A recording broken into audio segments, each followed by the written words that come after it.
Successful entrepreneurs are the people that just didn't quit.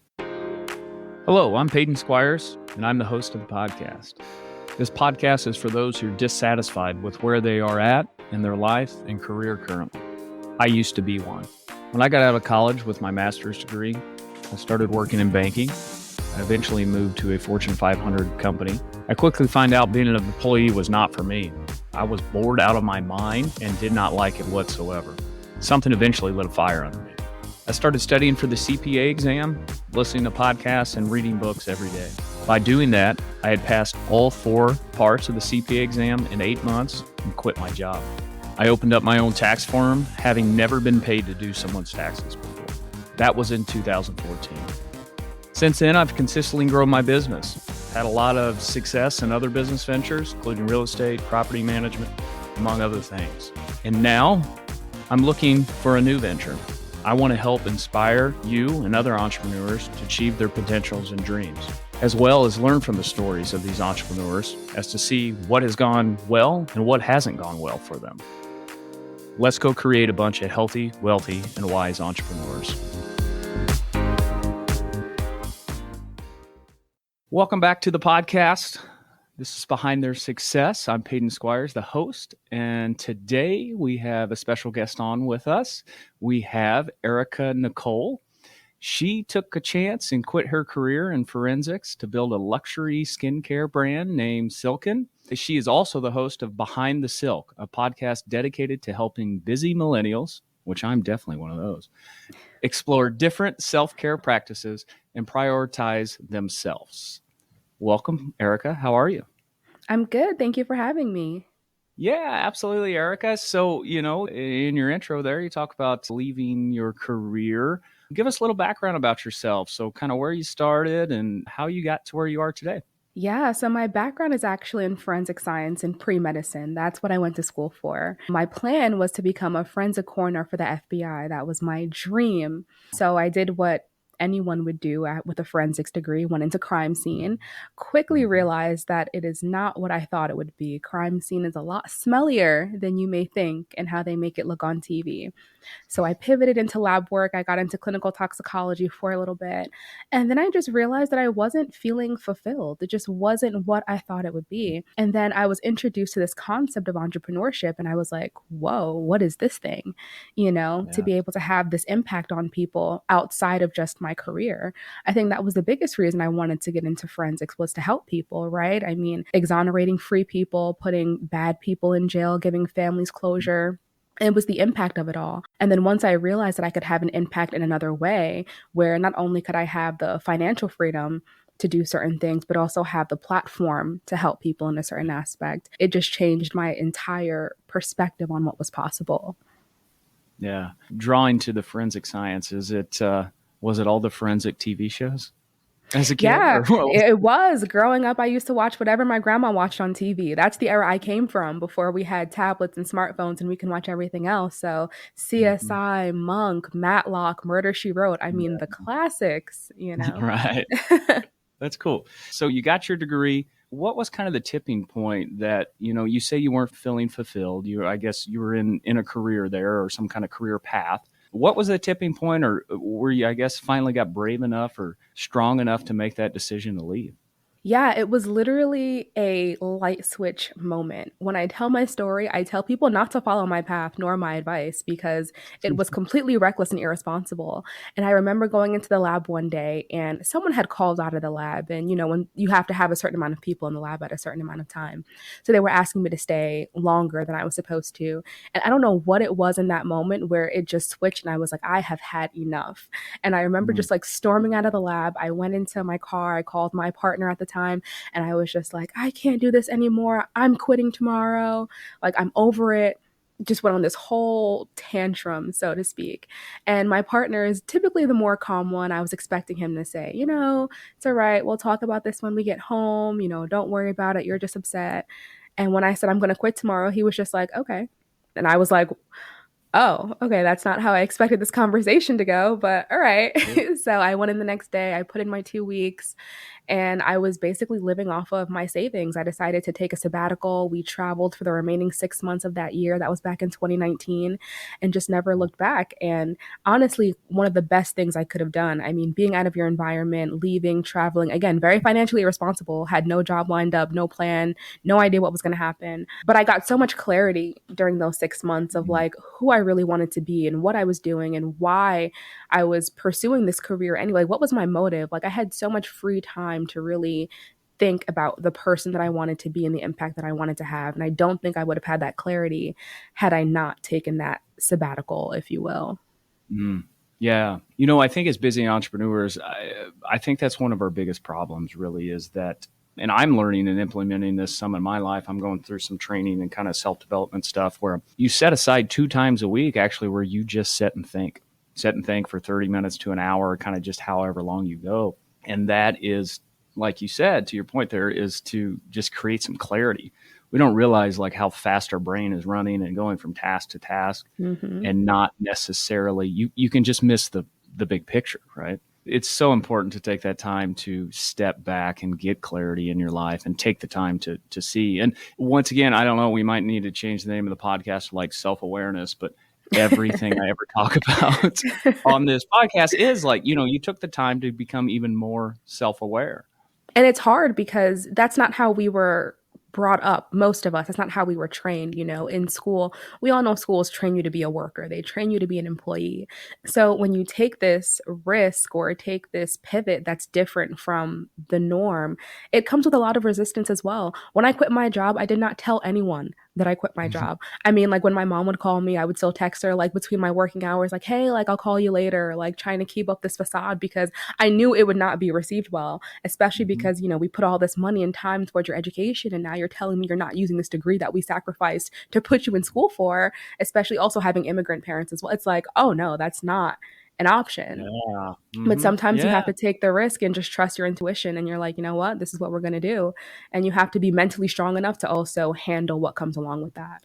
That's such a great point. The ability and once again, being brave enough to kind of go against the crowd there. And, your parents, obviously I don't know the whole story, but your parents, I'm sure once they found out, that just created fear in them, right? Just because they don't understand or, just they grew up in a different environment, right? And it's the ability to have that conversation or be brave enough to have that conversation. That's tough. Yeah. And also being able to understand that they're not going to see the vision that you have. And that's just with anyone, especially when you're pursuing entrepreneurship. You have this big grand vision of what you want your business, company, whatever to look like. And you have to understand that when you're explaining that vision to other people, they don't have the clarity. They don't see what you see. So just because you're explaining it to the best of your ability doesn't mean that it's going to be received well by anyone, actually. Yeah. And, and your parents are just looking out for you, right? They Right. can't see that vision. So they're just trying to protect you, right? I mean, that's their number one job. Ericka, what would you say is your superpower, your best skill that helps you be successful in entrepreneurship? It's the grit. I think it's the not giving up. I'm a proud New Yorker. I love to say that New York builds a different type of person. And I think it really does. It's that not giving up. Silkenn has been in the making since 2021. So we're going on 3 years of trying to build and launch this brand. And there were so many opportunities for me to just quit and just put it down and not pick it back up. But you have to have a certain level of resilience and you have to trust the vision you were given. I think to be an entrepreneur, you have to be a visionary. To be a good entrepreneur with any potential of success, you need to be a visionary. So being able to overcome obstacles and get knocked down and build back up and keep building, even though you don't feel like you have even the materials to build, I think is huge for me. There's a great book out there called Grit by Angela Duckworth. I don't know if you've ever had or read that. It's really just goes in depth of how really what all successful entrepreneurs have in common is just that grit, right? Because it's the ability to keep taking steps in the face of unknown and just keep pushing because you do have that vision, right? And successful entrepreneurs are the people that just didn't quit. Exactly. And you have to get comfortable with failure. Odds are you're going to fail more than you succeed. So get Absolutely. comfortable with it. Yeah. Yeah. Yeah. And that's so tough. And, especially if you're maybe even more of like a social type person, you might be more empathetic, and what people think affects you maybe even more. And so the ability to be okay with people not understanding what you're doing and just blocking that all out, that's something I think I struggle with myself for sure. Yeah, it's hard, especially in this era of social media. I feel like we're in this time period where everyone wants to build publicly. And I think that's fine. I think if you're going to share your successes online, it would probably be very transparent of you to also share your failures online. But there is something that's also very scary about failing publicly, because now it just takes on a whole different feeling. So sometimes you have to build and fail in private. Sometimes it's a something to consider.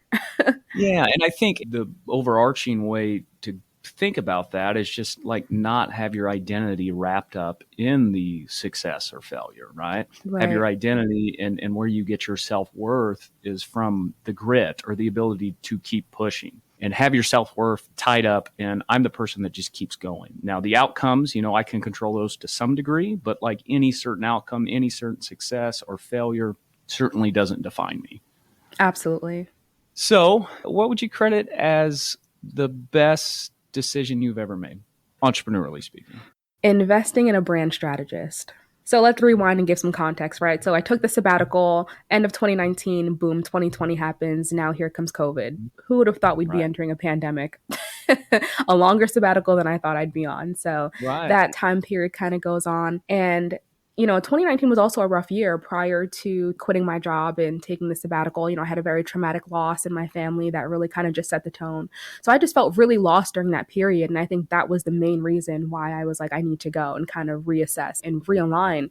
So during that time period of me figuring myself out, skincare was always this big thing for me. It was always something that was very ritualistic that I could always fall back on to keep me on some type of routine. And my first introductory into entrepreneurship was actually real estate. Real estate became very big in 2020. Mortgage rates were low. Money was being printed like never before. It was a great, Crazy. it was a great time. So that was my first transition into entrepreneurship, and that was an experience in and of itself. But then I realized that real estate was a very slow game. People think, flipping houses and having rentals, it's a get rich quick kind of thing, but it's not. It's stocks and real estate are a very slow game. And I knew Yep. that I wouldn't have the impact that I wanted to have if I played it slow and safe. So then, I had the skincare concept in my mind, but I was like, how am I going to start a skincare business? I know nothing about this. And then I went down this path of hiring the wrong people, partnering with the wrong people, trying to build this brand, wrong manufacturers. Just, Yeah. it was a journey until I had to really take a pause in 2022 and really just realign, kind of wipe the slate clean of all the failures and start over, build again, Yeah. which is scary. So, and that's I think one of the biggest things that has made a transition in my business up until this point, with us actually being on the right path, is building my team and hiring the right people. And I credit my brand strategist for a lot of things, for giving so much clarity. Yeah. Brand, as a CPA or in CFP, I'm analytical kind of money guy, right? I don't think it's until the last year or two that I really started to understand. And like, I'm a business guy. I've studied business my whole life, but really understand the power of branding and Mm-hmm. what that means, even in the story and the associations around branding and how powerful that can be. As a guy that's been in business for over a decade myself, I feel like I'm just starting to understand the power of that. Right. I think a lot of us accredit branding to the visual aspect, but there's so much more that goes into a brand outside of just the visuals that I don't think we consciously are aware of when we look at the branding of big companies like McDonald's and, Nike and all these super big companies. It's a psychological thing. And we're just Mhm. oblivious to it until you kind of get into that world of understanding what brand strategy is. It's huge. And even like market research and market validation and getting these key indicators of understanding your market before investing money into bringing this product to market. Oh, I mean, yeah. that would have saved me so much time and money had I done a little bit more market research. Well, sure. But like, you're so much stronger and better for it, right? Like, I'm sure you'd lit some money on fire and you thought it was stupid, Right. looking back at it, right? Exactly. And I've done similar things myself, but at the same time, as long as you get the lesson out of it, right, and learn not to do that again or make the same Right. mistake, you're better for it, right? There's a great podcaster out there called Alex Hormozy that I listen to a lot. He's a really Love that business guy. strategist. Yeah, he's brilliant. But he talks about like paying down the ignorance tax, right? Like you either got to do it through time and just bumping into things or through money. Like no matter what, we all have to pay down this tax to get to success, right?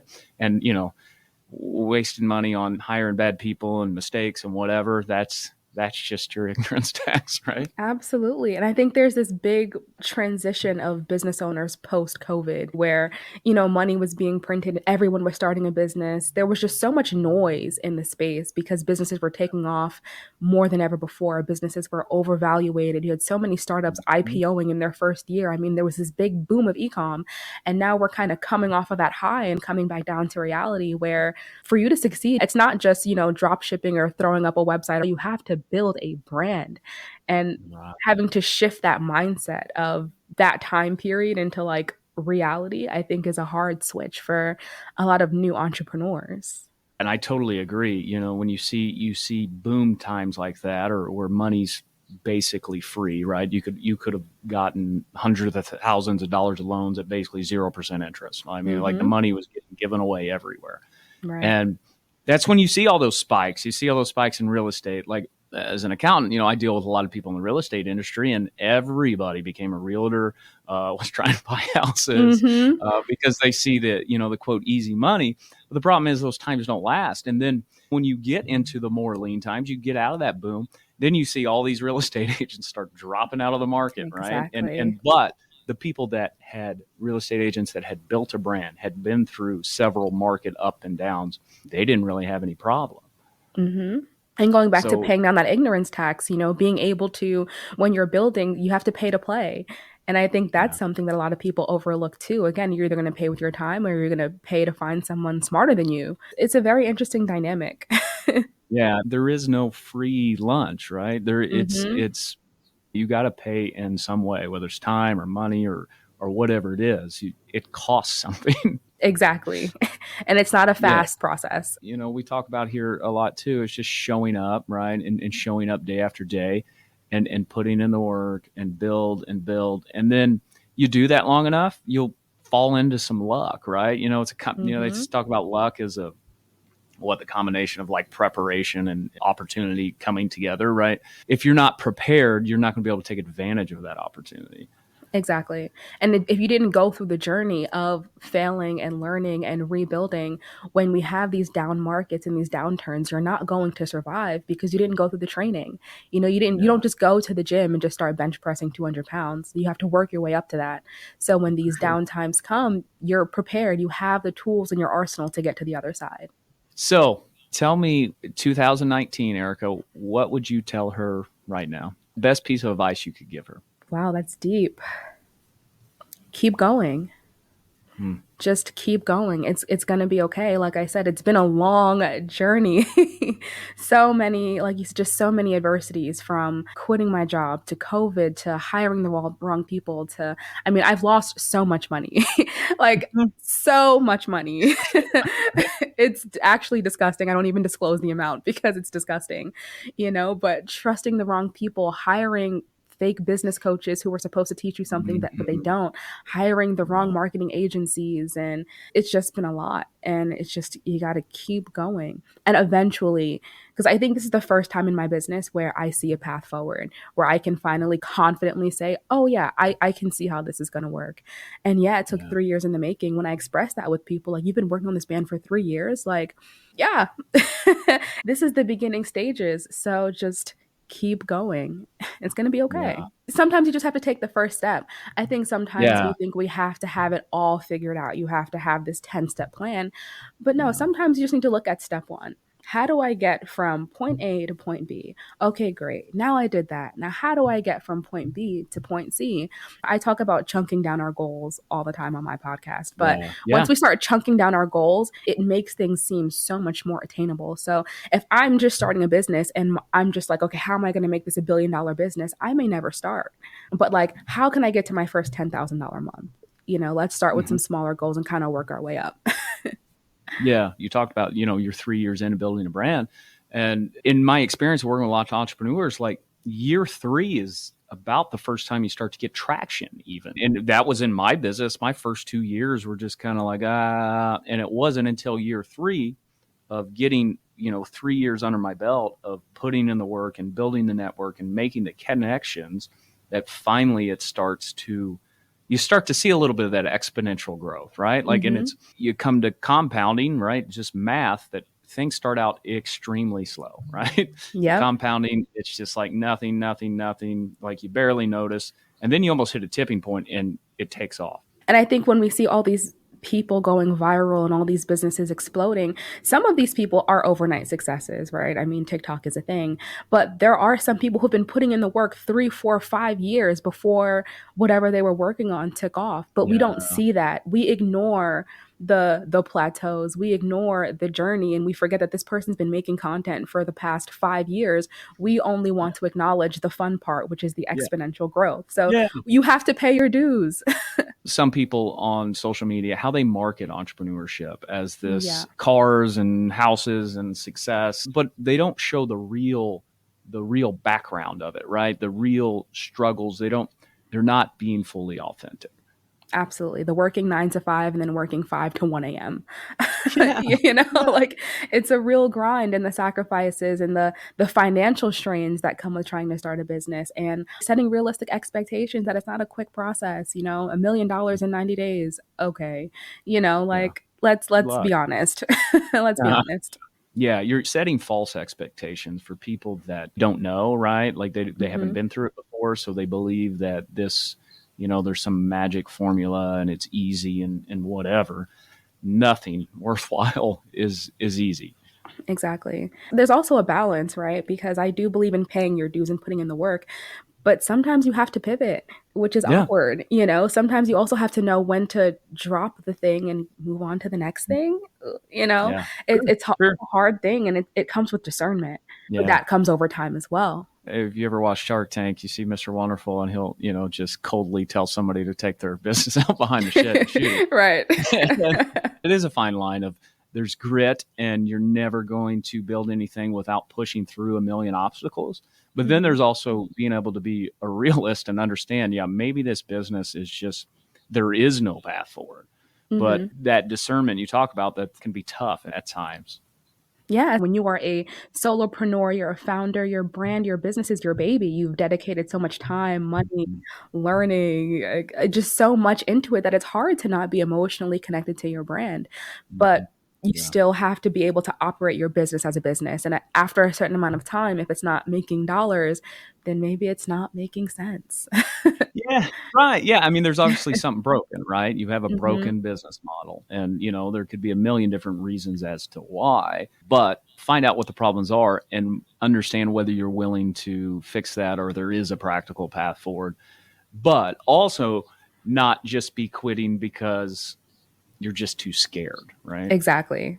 You want to talk more about your company and just kind of what exactly you have out there? So Silkenn is my baby. It's my brand. We are a skincare brand, hopefully launching this year. We're actually in our raising phase. So we're raising capital to kind of take the initiative. But we are a skincare brand based out of New York City. And we focus on creating skincare that not only protects the microbiome, but really protects the skin from environmental stressors. That was something that was very important to me, being from New York. New York can be a dirty city. We can be honest.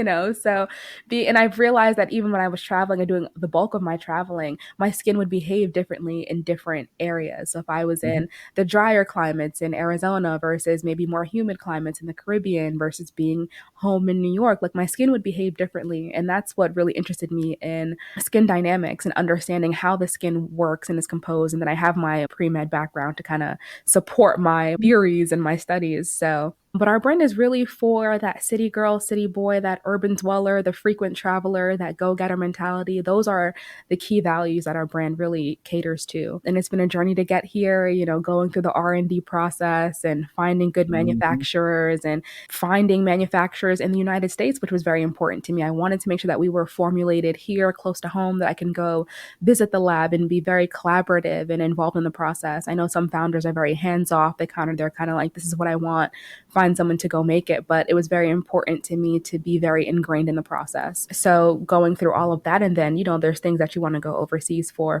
things like packaging, because that's just more cost effective and that's fine over there.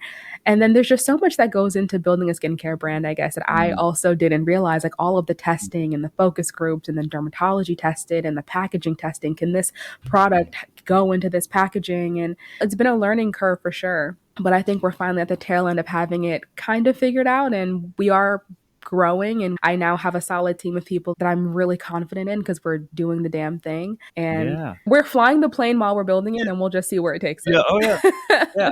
And the amazing thing is, so my wife had a business partner and started a product company, and it was like a drink mix, and that was just seeing her and them two trying to figure out and navigate all of that. I have a tiny glimpse of understanding what you have probably been through. I can imagine building like a product that people put on their skin, and then what all the things you got to figure out to even begin to liability. Do that. Yeah. I can only imagine the hoops the things you've learned trying to figure that stuff out. We struggled hard just trying to get a product made. I was kind of on the sidelines, but I mean, it took us almost 2 years to get a product created. Exactly. Because R&D is a process, and like testing these formulas. It's not like you just get a formula and you use it for a week and you're like, okay, yeah, this is great. Like, no, you know how many iterations of a product you have to go through to make sure it's the right thing. And same here though. When you come to manufacturers, sure. You know what the first manufacturer did was run off with a bunch of our money. Oh, yeah. Due diligence on manufacturers is a whole nother category I can go down. I've seen, heard, manufacturing, you have to have a lot of discernment. Do your due diligence, do your research. Yeah. And the story behind that a little bit was that we gave them money to run a test run or something.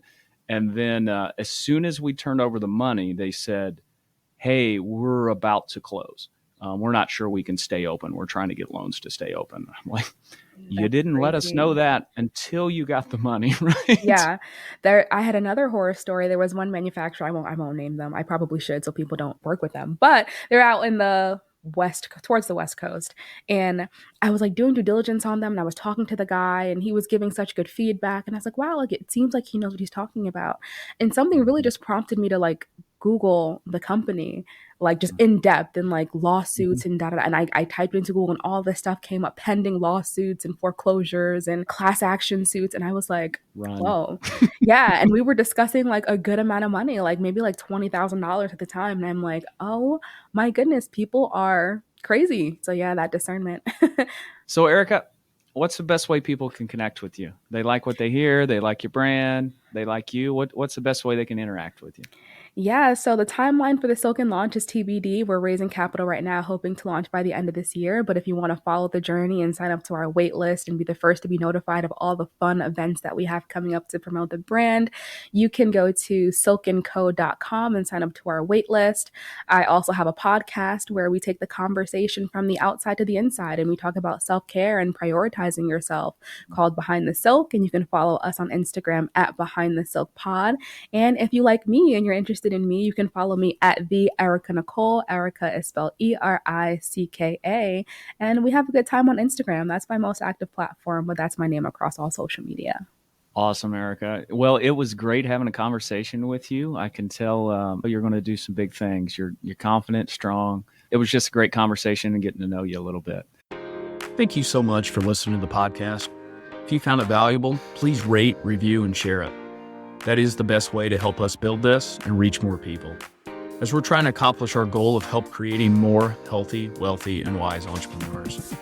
You can follow us on social media by searching for me, Peyton Squires, or going to PeytonSquires.com. On the website and social media, we're always sharing tips of personal growth, and there we can actually interact. I'm looking forward to it. Thanks, guys.